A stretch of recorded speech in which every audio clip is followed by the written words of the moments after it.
This is Global Forum TV. In our new series today, India 2025, we bring you eminent personalities from India and share their vision, comments and opinions about what India would look like in 2025. This is your host, Ameena, Saeed.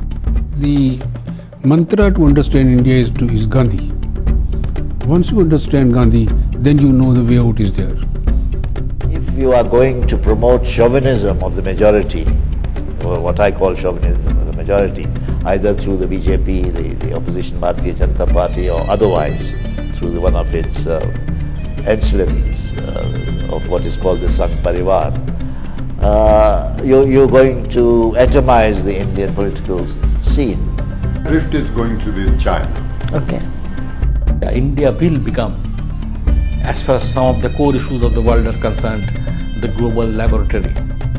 Income inequalities have never been more explosive than they are today. I mean, you know, this is it's always been an unequal and hierarchical society. India is a very stabilizing force. Indian history, Indian culture, and Indian population, Indian immigrants abroad, all this shows that India is an extraordinarily stabilizing force with the capacity for integration. The whole world is looking at India as the future of this entire globe.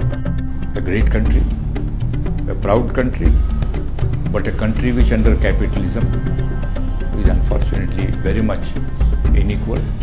A country in which a part is the urban India and the rest is rural Bharat.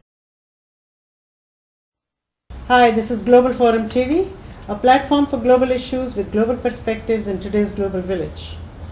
In the series India 2025, we bring you eminent personalities from India. And today we have one such person who needs no introduction. He is Inder Kumar Gujral, the Prime Minister of India from 1997 to 1998. Besides being the Prime Minister, he has been in public service all his adult life.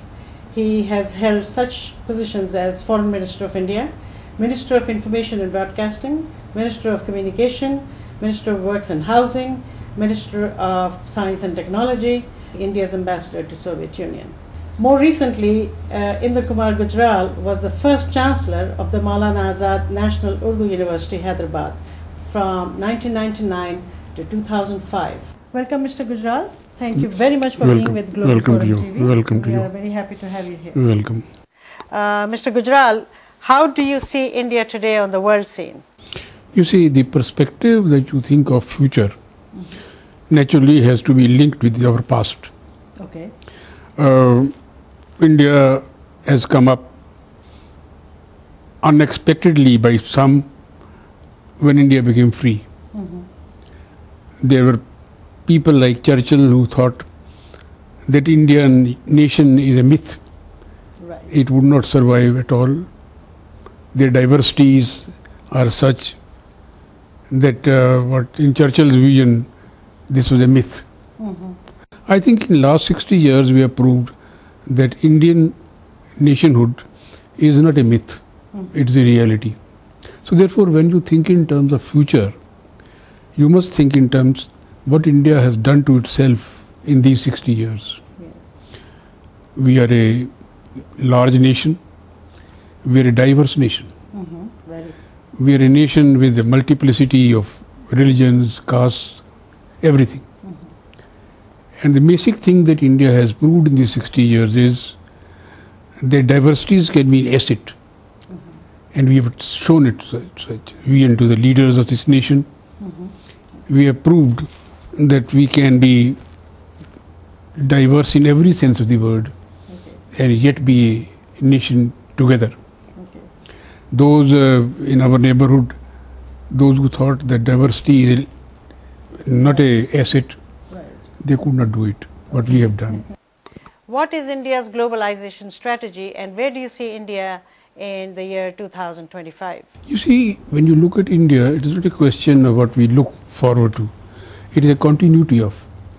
The basic thing about India is that whether it's think of future or a present, we think that we are in a way trying to prove what our own nation leaders have visualized.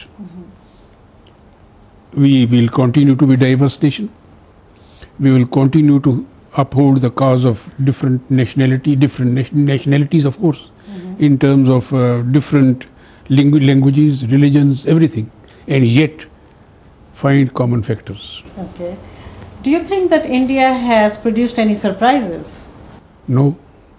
Indian surprises for those who thought, like Churchill, that India would not survive. Okay. Okay. In 2025, where do you see India in relation to superpower and regional power? Well, I don't use the word power. Okay. I think these are again, whether you call superpower, regional power, that is not the way of looking at India. India has to be looked at in terms of what it has achieved and how it is achieved. I tell you an interesting anecdote. 3-4 years ago, I was visiting Libya, and President Gaddafi asked me a question. He said, how many languages do you speak? I told him, I said, if you are asking me personally, it's a very small thing. No, he wanted to know the nation. I said, but at that particular time, we had 16 official languages. Right. He got hold of a pen and pencil. He didn't realize how do you do it. I said, this is the strength of India. Right. We have different languages, we have different religions, we have different ways of life, and yet we go ahead. We have never let the diversities become a liability. When India became free, Jawaharlal Nehru, speaking in the Constituent Assembly, had said that we can be diverse, but that even then we can be. In our neighborhood, Bangladesh, why did East Bengal didn't survive together? Not because they were not wanting to, but because this vision of Jinnah, that if you are one religion, then you have to be one nation. Okay. That is India's strength. Assuming that in 2025 there will be new centers of power like Brazil, Japan, China, Russia, European Union and USA and India, where do you see the rifts and the alliances? I don't think this is a way of looking at India's future. World will always be diverse. World will always be multiplicity of many languages and strengths. From the day one, we built our foreign policy on this basis that Japanese, Chinese, anybody, we can have good relations with them. And therefore, we don't have any intention of overwhelming anybody, nor do we think anybody can overwhelm us. Therefore, we go ahead. But in today's globalization scenario, some of our foreign policy and values are changing. Globalization is a very mixed concept. What does globalization mean? Globalization to me means that we are reversed, we live with neighborhood, we like to live with each other. India and Japan have lived together for how many centuries? India and China have lived together for how many centuries? It's all right. So if globalization means capacity to tolerate each other, capacity to live with each other, I think since we have this basic paradigm, there is no danger to it. What issues will define the relationship between these emerging powers and India? Will it be water, oil, technology, markets or population? You see, technology, science, if you look at Indian Constitution, one of the things that Jawaharlal Nehru had said, that India wants to be a modern nation. India should be scientific temperament. India should tolerate its own neighbors. What did he do the first time? First thing Jawaharlal Nehru started with was, he called the first Asian conference, even 3-4 months before we became formally free. Why did he do it? That was his concept of calling all the neighbors of Asia and all those nations which were victims of Colonialism. correct. And that is a vision that will continue.